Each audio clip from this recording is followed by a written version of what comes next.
तो dear students, मैं BK sir अब ऑब्जेक्टिव पढ़ा रहा हूं क्लास 9 के लिए, क्योंकि प्रतियोगिता में 9 के लिए भी प्रश्न है। तो 9 के लिए मैं ऑब्जेक्टिव पढ़ाने लगा।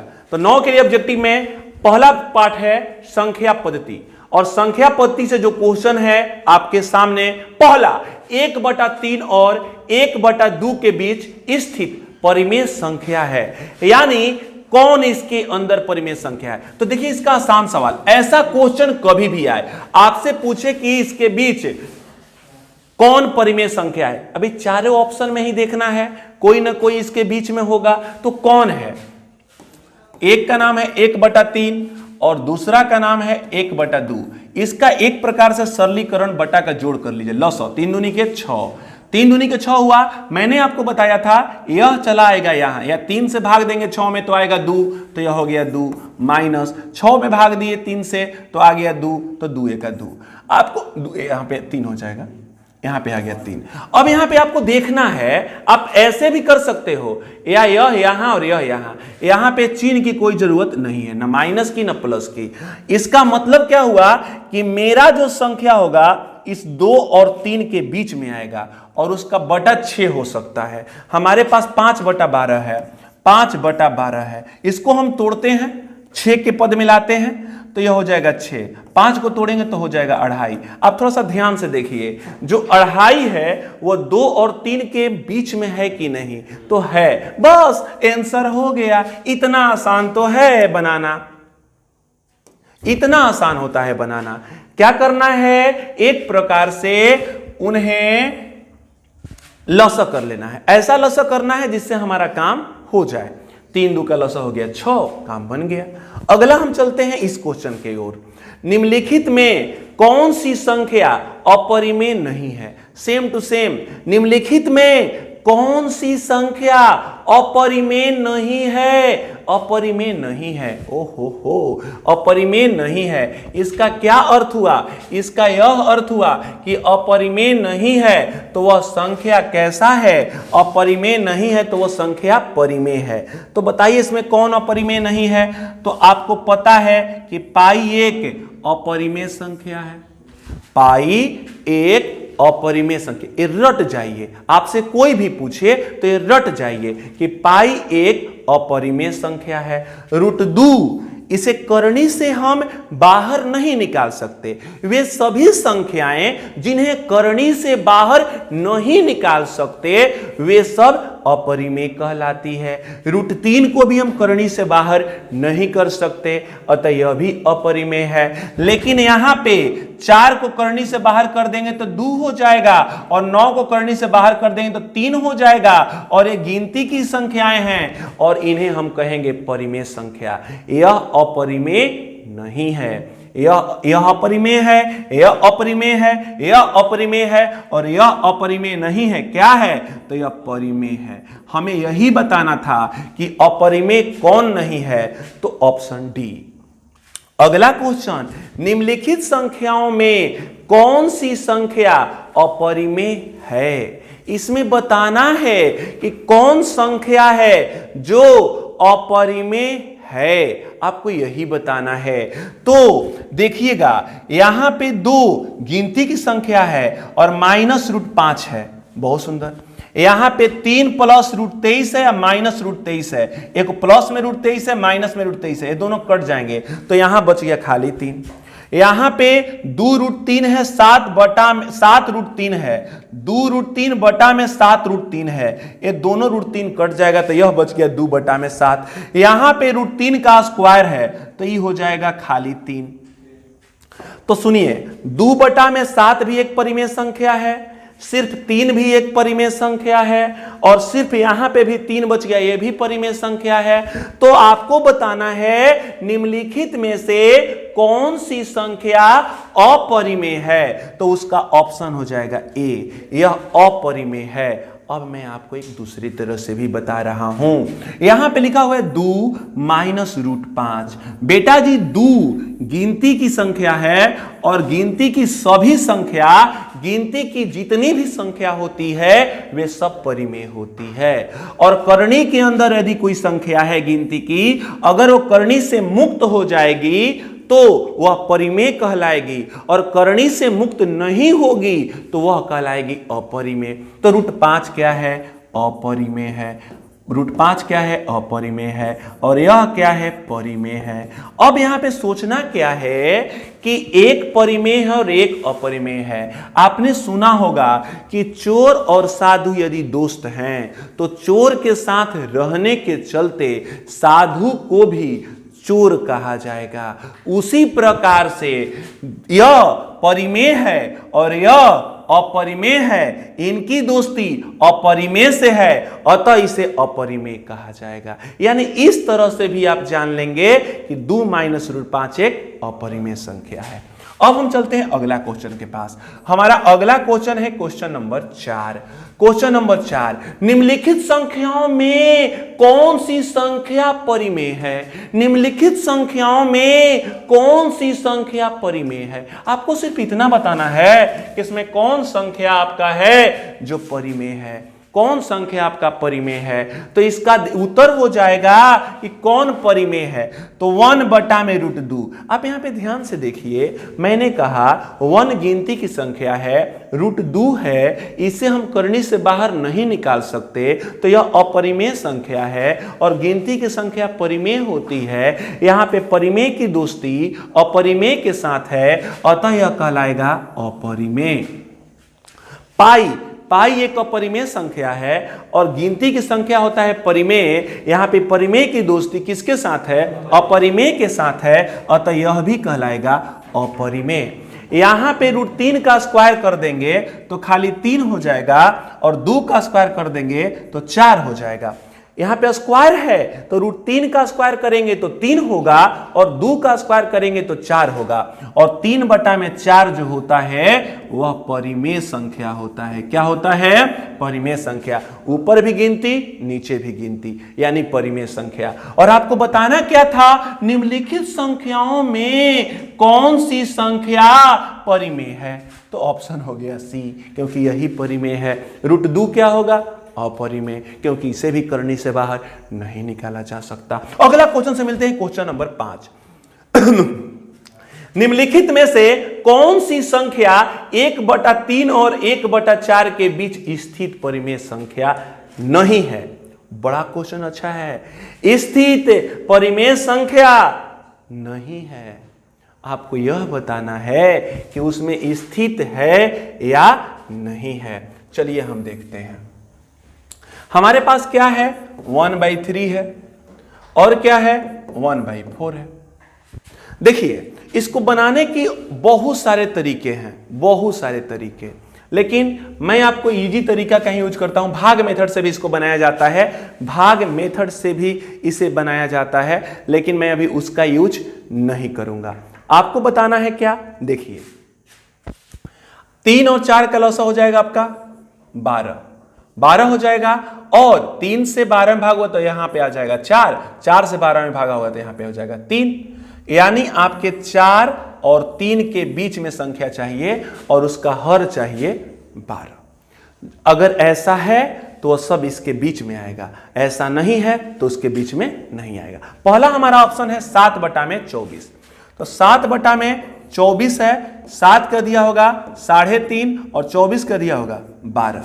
3.5/12, 3.5 इसके अंदर आएगा कि नहीं आएगा? आएगा। तो यह इसके बीच में है, और हमसे पूछा गया है कि इसके बीच में कौन नहीं है, अतः हमारा आंसर यह नहीं होगा। अगला है 5/16। 5/16 हम प्रयास करते हैं, क्या यह 12 के पद में आ जाएगा? तो हाँ, आ जाएगा। इसमें हमने क्या कर दिया? 3 से गुणा कर दिया। 3 से गुणा करते ही पतियां 15 हो गया, या 16 48 हो गया। 48 जो है 12 48 में बने, 12 के द्वारा 48 कटेगा, ऐसा सोचा जाता है, ऐसा। अब हमारे पास क्या हो गया? 48 का दिया हो जाएगा 24, और यह हो गया 7.5। 24 का दिया हो गया 12, और 7.5 का दिया हो जाएगा 3 दूनी के 6, 15 बच गया। 3 दूनी के 6 या 15 बच गया, 7 दूनी के 14 बच गया 1, 25, 5। 7 दूनी 14, 1 10, 7 दूनी 14, 1 10, इतना। अब बताइए तो क्या 3 और 4 के अंदर में संख्या है कि नहीं? है। ऐसे पकड़ा जाता है इतना आसानी से, बस बन गया, ये इसके अंदर है। अब हम चलते हैं इसके पास, 13 बटा में 48, यह भी उसी के अंदर आएगा। देखिए ध्यान से, 13 48, 48 का दिया हो गया 24, 13 का दिया हो गया 6.5, 6.5, 24 का दिया हो गया 12, 6.5 का दिया हो गया 3 दूनी के 6, दशमलव 2 दूनी के 4, 1। यह उसके अंदर आया कि नहीं आया? तो आपने क्या पाया? ऐसा होता है गेम। अब आपको पता चल गया कि इसके बीच में कौन नहीं है, तो ऑप्शन डी इसके बीच में नहीं है। इतनी आसानी से बनाया जाता है।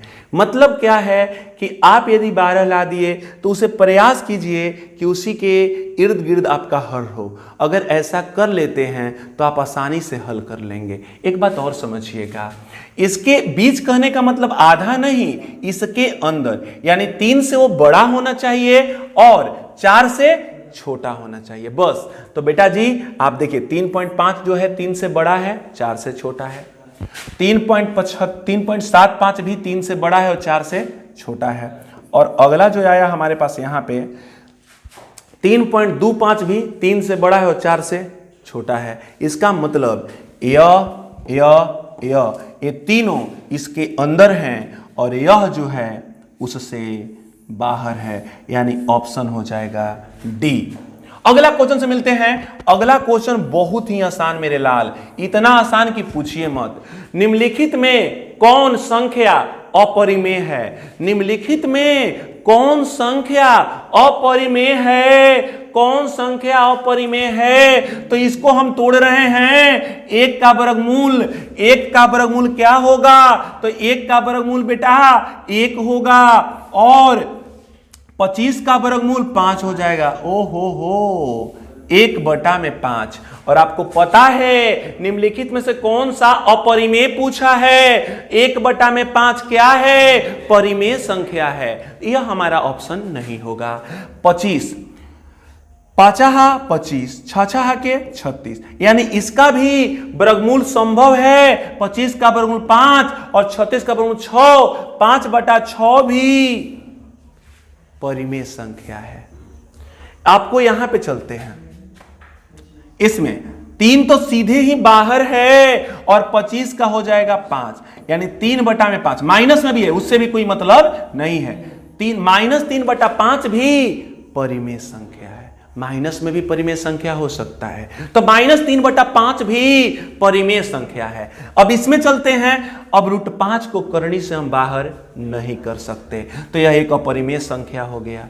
यह एक अपरिमेय संख्या होगा, करनी से बाहर नहीं कर सकते, यह अपरिमेय संख्या हो गया। और बटा में 2 है तो यह परिमेय संख्या है। तो आपको मैंने बताया कि यहां पे अपरिमेय की दोस्ती परिमेय से है, तो भी यह कहलाएगा अपरिमेय संख्या। आपका आंसर है निम्नलिखित में से कौन संख्या अपरिमेय है? तो √5/2 अपरिमेय संख्या है। ये सब अपरिमेय संख्या नहीं है, क्योंकि करनी में होने के बावजूद भी इन्हें करनी से बाहर किया जा सकता है और एक करनी में होने के बावजूद इसे करनी से बाहर नहीं किया जा सकता है। तो जब नहीं होगा तो वह कहलाएगा अपरिमेय, अगर होगा बाहर हो जाता तो हो जाता परिमेय। अगला क्वेश्चन हमारा है, निम्नलिखित में कौन सी संख्या 3 और 4 के बीच स्थित परिमेय संख्या है? कितना सुंदर क्वेश्चन। इसमें बताना है इसमें से कौन 3 और 4 के बीच स्थित परिमेय संख्या नहीं है नहीं बाबू, नहीं है। कौन 3 4 के बीच में स्थित नहीं है? बड़ा ही इंटरेस्टिंग क्वेश्चन।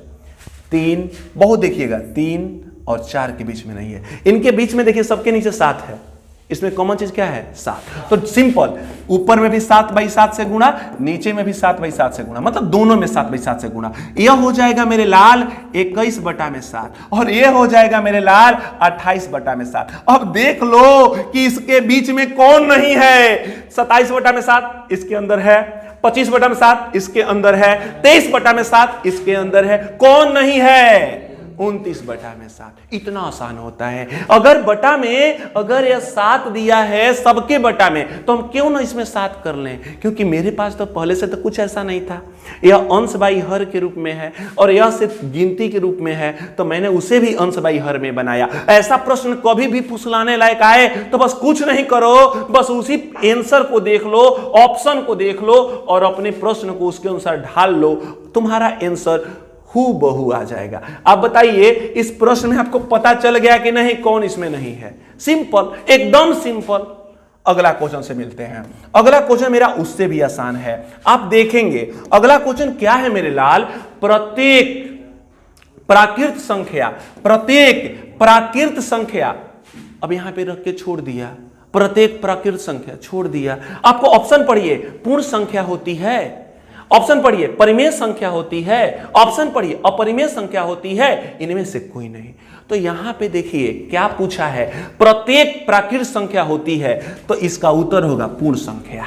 प्रत्येक प्राकृत संख्या क्या होती है? पूर्ण संख्या, क्योंकि पूर्ण संख्या का शुरुआत 0 से होता है और 1 2 3 डॉट डॉट डॉट, और प्राकृत संख्या की शुरुआत 1 से होता है, 1 2 3 डॉट डॉट डॉट। तो बताइए यह सारा इसमें है कि नहीं है? तो इसीलिए कहा गया कि सारा प्राकृत संख्या जो होता है वह क्या होता है? पूर्ण संख्या होता है, क्योंकि वह पूर्ण संख्या के भी अंदर पाया जाता है। तो इसीलिए कहा जाता है कि प्रत्येक प्राकृत संख्या पूर्ण संख्या होती है। लेकिन यहीं पे ऑप्शन आ जाता कि प्रत्येक पूर्ण संख्या क्या प्राकृत संख्या होती है? तो इसका उत्तर हो जाएगा नहीं, इसका उत्तर हो जाएगा नहीं, क्योंकि 0 प्राकृत संख्या में नहीं है, इसलिए प्रत्येक पूर्ण संख्या प्राकृत संख्या नहीं हो सकती, लेकिन प्रत्येक प्राकृत संख्या पूर्ण संख्या हो सकती है। इसका ऑप्शन हो जाएगा ए। अगला क्वेश्चन से मिलते हैं मेरे लाल।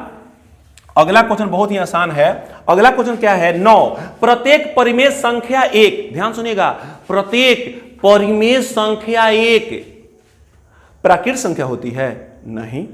वास्तविक संख्या होती है? तो हां, इसका उत्तर होगा हां, प्रत्येक परिमेय संख्या एक वास्तविक संख्या होती है, क्योंकि वास्तविक संख्या परिमेय संख्या और अपरिमेय संख्या का सम्मिलित रूप है। जी हां, वास्तविक संख्या में परिमेय भी आते हैं और अपरिमेय भी आते हैं, तो इसका उत्तर हो जाएगा वास्तविक संख्या। प्रत्येक परिमेय संख्या क्या होता है? तो वास्तविक संख्या होता है। अब 10 क्वेश्चन। √2 1 है, करनी से बाहर निकलेगा? करनी से बाहर निकलेगा। √2 करनी से बाहर निकलेगा, इसको करनी से बाहर नहीं निकाल सकते। तो √2 क्या है? तो √2 पूर्ण संख्या है, तो नहीं।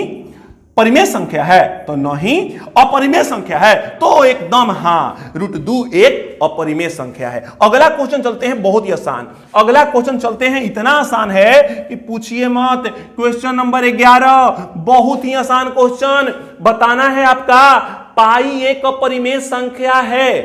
पाई एक अपरिमेय संख्या, उसने कहा है कि पाई एक अपरिमेय संख्या है, उसने मान लिया है। चूंकि यह एक शांत है, नहीं, जब शांत होता तो अपरिमेय नहीं होता।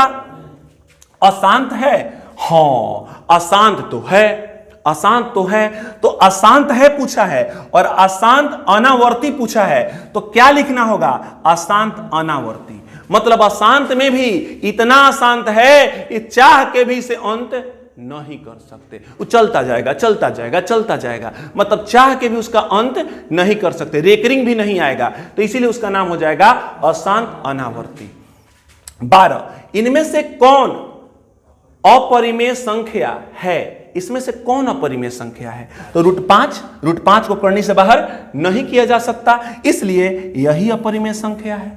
25 को बाहर कर देंगे, 5 यह परिमेय संख्या हो जाएगा। 9/16 है करनी के अंदर, तो 9 का वर्गमूल 3 होता है, 16 का 4 होता है, यह भी परिमेय संख्या है। लेकिन आपसे पूछा है इनमें कौन अपरिमेय संख्या है, तो इसका उत्तर होगा कि जो करनी से भाई बाहर नहीं हो पा रहा है। √5 जो है करनी से बाहर नहीं हो पा रहा है, अतः √5 है अपरिमेय संख्या। क्वेश्चन नंबर 13, 3/17 के समतुल्य परिमेय संख्या इनमें से कौन हो? बेटा जी समतुल्य कहने का मतलब समझिए कि उसी के भाई, जैसे 2 का पढ़े हैं ना, 2 का 2, 2 दूनी के 4, 2 तिहाई 6, ये सब समतुल्य में आते हैं, जो समतुल्य हैं। समतुल्य क्योंकि उसको छोटा करिएगा तो वही आ जाएगा। तो 3/17 के समतुल्य परिमेय इनमें से कौन होगा? तो अब देखिए समतुल्य परिमेय कौन होगा। अब देखिए इसमें से तोड़िए, किसको तोड़ने के बाद ही आ जाए, या इससे मैं कितना गुणा करें कि इसके जैसा आ जाए। इसमें दोनों ऑप्शन हो सकता है। तो हम तोड़ रहे हैं 6 को, तोड़ रहे हैं हम 6 को। 6 को जब तोड़ रहे हैं तो 6 का आधिया हो जाएगा, 6 का आधिया हो जाएगा 3 और 34 का आधिया हो जाएगा 17। ओ 3/17 मेरा था, 3/17। ओ हो, इसमें भी 3/17 है, अतः हमारा समतुल्य यही है। जी हां, बस हो गया, हो गया, हो गया समतुल्य। समतुल्य का मतलब यही होता है, बस। समतुल्य कभी भी कहेगा, समतुल्य मतलब उसी के बराबर। समतुल्य का मतलब क्या होता है? उसी के बराबर, बस। इसमें उसके बराबर कौन है? बस। तो उसके बराबर कौन है? 3/17। अब इससे छोटा नहीं हो सकता ही, तो यही तो उसके बराबर है। 14, 3 और 4 के बीच 4 परिमेय संख्या इनमें से कौन है? कितने परिमेय संख्या? 4 परिमेय संख्या। किसके बीच में? 3 और 4 के बीच। आपके प्रश्न है एगो 3 है, एगो 4 है, इसी के बीच में चाहिए परिमेय संख्या। बहुत सुंदर। यहां पे लिखा हुआ 3.1। चलिए भाई, ये तो उसके बीच में है। हाँ, उसके बीच में है। 3 से बड़ा होना चाहिए और 4 से छोटा होना चाहिए, वो सब उसके अंदर है। तो यहां पे 3.1 3 से बड़ा है, उसके अंदर है। 3.2 3 से बड़ा है, उसके अंदर है। 4.1 हो ये 4 से बड़ा हो गया, अतः नहीं है। इसको देखते हैं। 3.1 हाँ उसके अंदर है, 3.2 उसके अंदर है, 3.8 हाँ उसके अंदर है, 3.9 उसके अंदर है। तो इसका ऑप्शन हो गया सी, हो गया, उसके अंदर है। मैंने क्या बोला कि 3 से बड़ा होना चाहिए और 4 से छोटा होना चाहिए, वह मिलेगा, वही तो हमारा उत्तर है। उसने बोला था कि 4 परिमेय संख्या कौन है, तो भैया यही तो है, ये उसके अंदर है। 15, सरल रेखा पर का प्रत्येक बिंदु, सरल रेखा पर का प्रत्येक बिंदु, सरल रेखा मतलब इस पे जितनी बिंदु लिखते हैं वो प्रत्येक बिंदु कैसा होता है? एक अपरिमेय संख्या सूचित करता है। तो सारा बिंदु अपरिमेय सूचित नहीं करता है, एक परिमेय संख्या सूचित करता है। तो जरूरी नहीं है सारा बिंदु परिमेय संख्या भी सूचित नहीं करता है, क्योंकि आपको याद होगा 9वीं क्लास में पढ़े हैं आप कि संख्या रेखा पर √3 को निरूपित करो। तो भाई √3 क्या है? अपरिमेय संख्या। और 1 2 3 क्या है? परिमेय संख्या। यानी संख्या रेखा पर परिमेय भी होता है निरूपित और अपरिमेय भी होता है निरूपित। तो हम क्या कह सकते हैं? एक अद्वितीय वास्तविक संख्या जो सूचित करता है, तो हाँ वास्तविक संख्या, क्योंकि वास्तविक संख्या में परिमेय और अपरिमेय दोनों होते हैं और संख्या रेखा पर भी अपरिमेय और परिमेय दोनों को स्थापित किया जा सकता है। तो इसलिए इसका आंसर हो जाएगा वास्तविक संख्या। अगले हम क्वेश्चन से मिलते हैं, बहुत ही आसान क्वेश्चन है, क्वेश्चन नंबर 16। क्वेश्चन नंबर 16 से मिलते हैं। क्वेश्चन नंबर 16 क्या है? इनमें से कौन अपरिमेय संख्या है? देखिए इसमें डॉट डॉट करके है, देख रहे हैं ना? इसमें बताना है इनमें से कौन अपरिमेय संख्या है। तो बताइए कौन अपरिमेय संख्या है, यही तो बताना है। इस पे रेकरिंग है। या मैंने बताया था कि दशमलव के बाद की संख्या यदि गिनना संभव है तो वह परिमेय है, और दशमलव के बाद की संख्या गिनना संभव नहीं है, वह अपरिमेय हो जाएगा। तो दशमलव के बाद 1 2 3 4 गो संख्या है, आप गिन लिए, इसलिए कहलाएगा परिमेय। दशमलव के बाद 1 2 3 4 गो है, इसे भी गिन लिए, यह भी कहलाएगा परिमेय। दशमलव के बाद 1 2 3 4 5 6 7 8 9 10 11 12 13 गिन लिए, लेकिन इसमें डॉट डॉट दे दिया। अब इसको आगे भी संख्या है लेकिन मैं गिन नहीं पा रहा हूं, तो यही हमारा हो जाएगा अपरिमेय। उसने क्या पूछा है? इनमें से कौन अपरिमेय है? तो यही अपरिमेय है, यही अपरिमेय है जी। बस ट्रिक याद रखिए, दशमलव के बाद की संख्या यदि गिनना संभव है, कभी दशमलव वाला प्रश्न है और उसमें पूछ दिया जाए इसमें कौन परिमेय है कौन अपरिमेय है, तो सीधा सा उत्तर हुआ मेरे लाल कि अगर दशमलव के बाद की संख्या को गिनना संभव है, अंक को गिनना संभव, संख्या नहीं कहेंगे अंक कहिए ज्यादा बेटर रहेगा, दशमलव के बाद के अंक को गिनना संभव है तो वह परिमेय हो गया, और दशमलव के बाद के अंक को गिनना संभव नहीं है तो वह अपरिमेय हो गया। तो यही अपरिमेय हुआ। अब इसको देखिए, ये देखिए 10 क्लास में भी मैंने अभी तुरंत पढ़ाए हैं। देखिए 0.3 के ऊपर रेकरिंग का परिमेय रूप निरूपण इनमें से कौन होगा, इसका निरूपण करना है, इसमें से कौन होगा। तो मैंने क्या बताया था? सीधे सीधे दशमलव हटाइए, एक दशमलव के बाद एक अंक है, 1 0 -1 रेकरिंग हटेगा तो आप ऐसे भी बना सकते हैं या इस नियम से भी बना सकते हैं। 0.3 आपका प्रश्न है 0.3 के ऊपर रेकरिंग, दशमलव हटा 1 दशमलव के बाद एक अंक है 0। दूसरा में माइनस माइनस, रेकरिंग से इधर कितने अंक है 0.0 मैंने कहा इस दशमलव को हटाइए, दशमलव को हटाएंगे तो 1 दशमलव के बाद कोई सदस्य नहीं है, इसलिए हम वहां पे कुछ भी नहीं लिखेंगे। अब हमारे पास आंसर आ जाएगा 3 में से 0 घटेगा तो खाली 3 और 10 में से 1 घटेगा तो 9 छोटा हो सकता है, 3 × 3 तितिरी के 9 1/3 और आपका आंसर हो गया सी। इतना आसान होता है। √15 गुणे √10 का मान इनमें से कौन होगा? तो √15 गुणे √10 का मान इनमें से कौन होगा? 15 और 10 का सीधे सीधे बनाते हैं। 15 जो है वह 3 गुणे 5 से हो जाएगा। बताइए 15 क्या हो जाएगा? 3 गुणे 5 तोड़ लेंगे और 10 जो है 2 गुणे 5 हो जाएगा। बोलिए बात सही है कि गलत? जी हाँ, 10 को तोड़िएगा तो 2 गुणे 5 हो जाएगा और 15 को तोड़िएगा तो 3 गुणे 5 हो जाएगा। इस गुणनखंड में 5 2 बार है तो 1 5 करनी से बाहर हो जाएगा और करनी के अंदर बच गए 3 दूनी के 6। इनका जोड़ा नहीं लगा।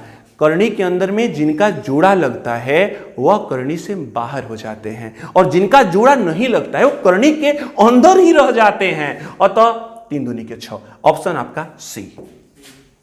अगला है क्वेश्चन नंबर 19। 2 + √3 2 - √3 का सरलतम रूप इनमें से कौन होगा? सरलतम रूप मतलब छोटा रूप। हल करें। क्या है क्वेश्चन आपका? बहुत ही सिंपल क्वेश्चन है मेरे लाल, इसको थोड़ा सा ध्यान रख लीजिए, इसको ध्यान से देखिए। यह क्वेश्चन क्या है? 2 + √3 2 - √3। यहां पे देखिए पहला पद 2 है, इसका भी पहला पद 2 है, यहां पे प्लस यहां पे माइनस है, दूसरा पद √3 है, ये दूसरा पद √3 है। तो इसमें यह सूत्र लगेगा VBI सूत्र जिसका नाम है A + B A - B। आप चाहें तो B छुटका भी लिख सकते हैं। A + B A - B बराबर होता है A² - B²। जी हां, ऐसे प्रश्न का सरलतम रूप ऐसे ही निकाला जाता है। तो बेटा जी हमारा पहला है 2 तो 2 का स्क्वायर हो गया, माइनस दूसरा है आपका √3 तो √3 का स्क्वायर हो गया। जी हां बेटा, तो 2 दूनी के 4 2 दूनी के 4 और √3 का स्क्वायर हो जाएगा तो 3। तो 4 में से 3 गया मेरे लाल 1। बस इसका सरलतम रूप क्या होगा? प्रश्न तो यही बोला था कि इसका सरलतम रूप इनमें से कौन होगा? तो बेटा जी 1 होगा। आपका आंसर खत्म। अब हम चलते हैं, देख लीजिए थोड़ा सा इसको। क्वेश्चन नंबर 19 खत्म। अब क्वेश्चन नंबर 20। क्वेश्चन नंबर 20 इतना इंटरेस्टिंग प्रश्न कि आप कहेंगे कि सर जी बहुत ही सुंदर क्वेश्चन। अभी अभी तो मैंने इस क्वेश्चन को हल किया है और देखिए मजा वाला क्वेश्चन। 1.27 दोनों के ऊपर रेकरिंग है। ध्यान से देख लीजिए, इस रेकरिंग पर ध्यान देना होगा भाई, दोनों पर है कि एक पर है, इसको देख लीजिए। देख लिए आंसर ऐसे करना है। एक बार पूरी संख्या लिखना है 1.27, रेकरिंग नहीं लगाना है। दशमलव हटा 1 दशमलव के बाद 2 अंक है, 2 0 दोनों ऊपर माइनस लगे। रेकरिंग को छोड़ने के बाद, जहां तक रेकरिंग उनको छोड़ने के बाद जो बच गए 1 दशमलव बच गया, 1 दशमलव बच गया, दशमलव हटा 1। दशमलव के बाद कोई संख्या है नहीं है, इसलिए यहां पे भी कोई संख्या नहीं लिखी जाएगी। आंसर 127 में से 1 घटा 126। जी हां, और 100 में से 1 घटा 99। जी हां, अब देखिए ऑप्शन में यह है नहीं है, इसका मतलब ये छोटा होगा। 11 9 की पहाड़ा पढ़ेंगे 99 के लिए तो 11 बार में कट जाएगा।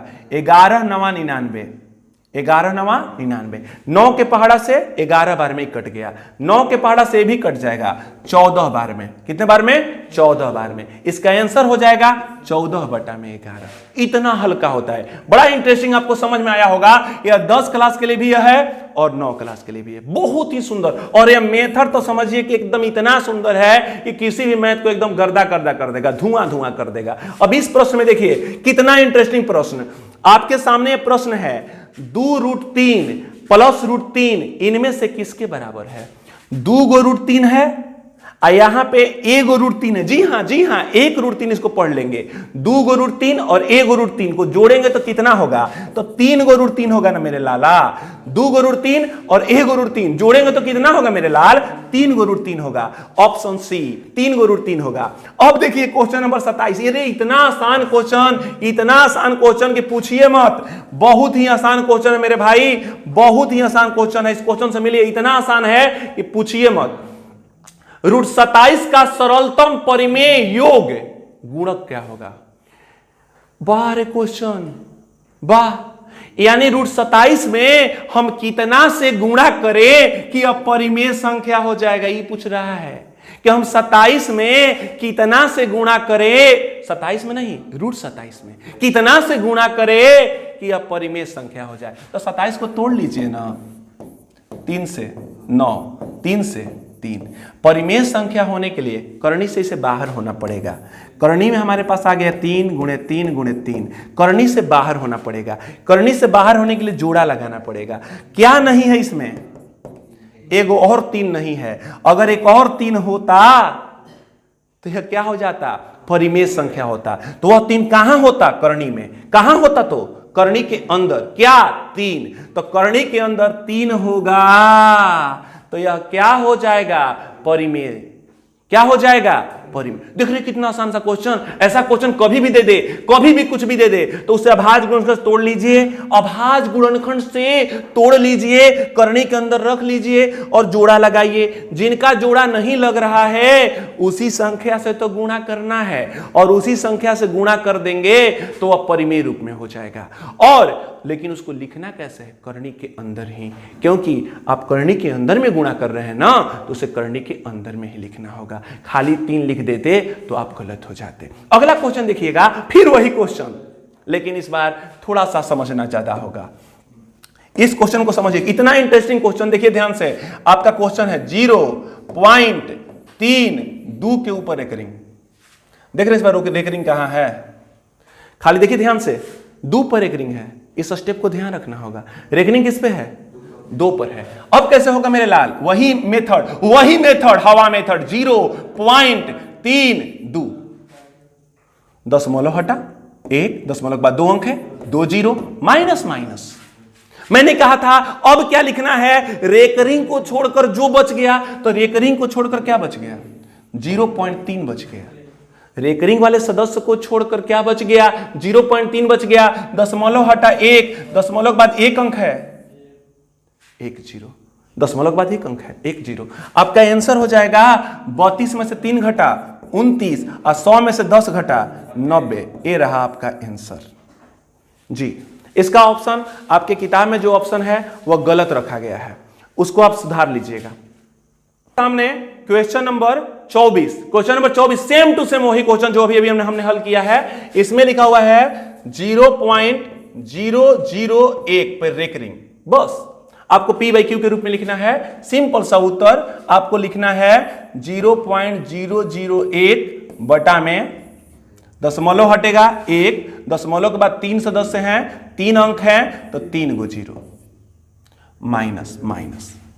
रेकरिंग को छोड़ने के बाद जो बच गए, तो रेकरिंग को छोड़ने के बाद क्या बच गया?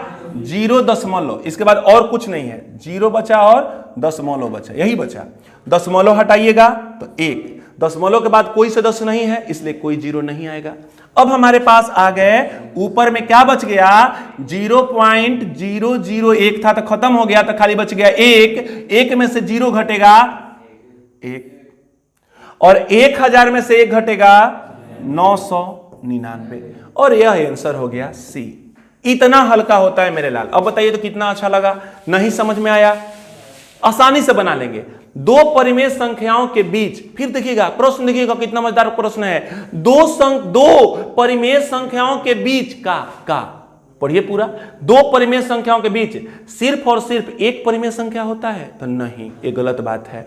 अनगिनत परिमेय संख्या होता है, तो इसका उत्तर होगा हाँ, कि हाँ दो परिमेय संख्याओं के बीच अनेक, अनंत, अनगिनत, अपरिमेय और अनगिनत परिमेय संख्या होता है। अगर आपसे कोई पूछ दे कि दो परिमेय संख्याओं के बीच में क्या होता है बेटा, तो अनगिनत परिमेय संख्या होता है, अनंत परिमेय संख्या होता है, अनेक परिमेय संख्या होता है। और ये रहा, आज मैं 25 तक ही क्लास दूंगा, अगला क्लास अगले वीडियो में।